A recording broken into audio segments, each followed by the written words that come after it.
अस्सलाम वालेकुम दोस्तों, आज मैं आपको बताऊंगा कि ओपन यूनिवर्सिटी में दाखिला किस तरीके से चेक किया जाएगा। तो ये लिंक मैं नीचे डिस्क्रिप्शन में भी दे दूंगा। इस पे जाके आपने अपना एडमिशन चेक करना हो तो कर सकते हैं। ये कुछ नोट्स सामने आएंगे जब आप ओपन करेंगे इसमें कि अगर आपका एडमिशन आपने चेक करना है तो एडमिशन कन्फर्मेशन लिंक पे जाएँ। दूसरे नंबर पे ये कि अगर आपने एडमिशन करवाया लेकिन उस पर कोई ऑब्जेक्शन लगा है तो ऑब्जेक्शन फॉर्म चेक करें या उस लिंक पे जाके चेक करें। तीसरे नंबर पे ये कि अगर आपका एडमिशन नहीं हुआ और ना ऑब्जेक्शन में आ रहा है ना ही कन्फर्मेशन में, तो तब जाके इस मेल एड्रेस पे अपनी एप्लीकेशन दें, जो ये नीचे एड्रेस भी दिया गया है डायरेक्टर एडमिशन को। इसके बाद ये आगे मेन्यू है कि एडमिशन कंफर्म कैसे करना है। इस पे चलते हैं और चेक करते हैं कि किस तरीके से एडमिशन कंफर्म करना है।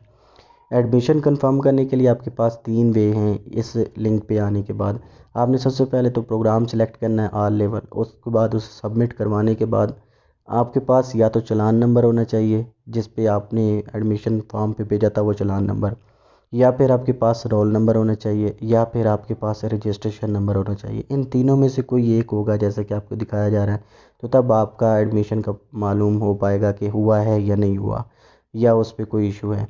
तो सबसे पहले हम रोल नंबर के हिसाब से चेक कर लेते हैं और फिर रजिस्ट्रेशन नंबर और इन चीज़ों पे जाके मुख्तलिफ पे चेक करते हैं। चालान नंबर पे पहले चेक कर लेते हैं। चालान नंबर जो आपके फॉर्म के ऊपर लिखा गया होता है उसे आपने पुट करना है यहाँ पर, तो आपको बता देगा कि अगर आपका एडमिशन हुआ है या नहीं हुआ। इसी तरह से फिर आप रोल नंबर भी चेक कर सकते हैं पुट करके, जैसे कि मैंने ये एक रोल नंबर पुट किया है। डेफिनेटली अभी इसका एडमिशन नहीं हुआ तो वो उसने बता दिया कि एडमिशन अभी नहीं हुआ। उसके बाद आप रजिस्ट्रेशन नंबर पे भी चेक कर सकते हैं अगर आपका रजिस्ट्रेशन नंबर आपको मालूम है तो। इसके बाद हमने ये देखना है कि ऑब्जेक्शन अगर लगा है तो आपने कैसे चेक करना है। ओल्ड ऑब्जेक्शन है, एडमिशन यानी पुराना किया हुआ था पहले से 2015, 2014, 2013 में कोई, लेकिन बाद में आप कंटिन्यू नहीं कर पाए, तो अब उस पे ऑब्जेक्शन है तो कैसे आपने उसे हैंडल करना है। उसके लिए ये है कि आप इस लिंक पे आएंगे, ऑब्जेक्शन फॉर्म में आप सिलेक्ट करेंगे मैट्रिक है या आपका एफए है या उससे अबव कोई क्लास है, तो वो सिलेक्ट करेंगे। उसके बाद आप सेमेस्टर सिलेक्ट करेंगे कि कौन सा था, 2015, 14 या उससे पीछे कोई जो पुराने हैं आपके, तो वो पुट करके आपने सबमिट कर देना है।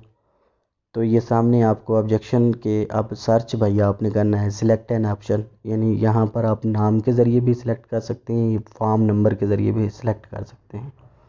तो ये मेथड यूज़ करते हुए आप पुराने जो ऑब्जेक्शन है उनको हैंडल करने के लिए, या किसी एडमिशन पे लगा हुआ ऑब्जेक्शन था तो उसे कैसे आपने रिकग्नाइज़ करना है, ये इस तरह से आप चेक कर सकते हैं। करंट ऑब्जेक्शन भी अगर कोई लग के आता है तो इस लिंक के ज़रिए आप चेक कर सकते हैं।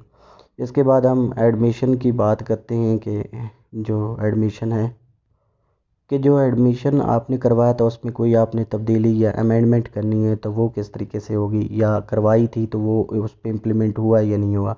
तो अमेंडमेंट ये लिंक साथ में आपके ओपन हो रहा है, यहाँ पर आप अपना रोल नंबर पुट करेंगे और चेक करेंगे कि जो तब्दीली आपने करवाई थी वो हुई है या नहीं हुई।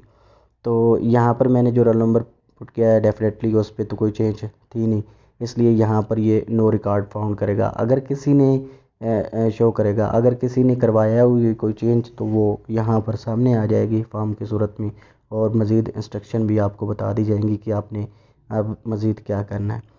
फिर हम जाते हैं यहाँ पर आप रिफ़ंड ऑफ फ़ी भी कर सकते हैं, अगर एडमिशन कैंसिल करवाना है तो वो भी कर सकते हैं, लिंक दिया गया है। इसके बाद बुक्स डिस्पैच का ये बहुत बड़ा प्रॉब्लम होता है कि लोगों को बुक्स डिस्पैच नहीं होती, तो इस लिंक पे आप जाके अपनी बुक्स को ट्रैक कर सकते हैं कि निकली हैं या नहीं निकली। तो अब मेरे पास तो एक ही रोल नंबर यहाँ पर मैं पुट कर रहा हूँ, क्योंकि इसका एडमिशन नहीं हुआ तो इसलिए इसकी बुक्स तो अभी नहीं निकली। अगर आपका कहीं कोई भी रोल नंबर पुट करते हैं जिसकी एडमिशन हो चुका हुआ तो ये आपको बताएगा कि बुक्स निकली है या नहीं निकली।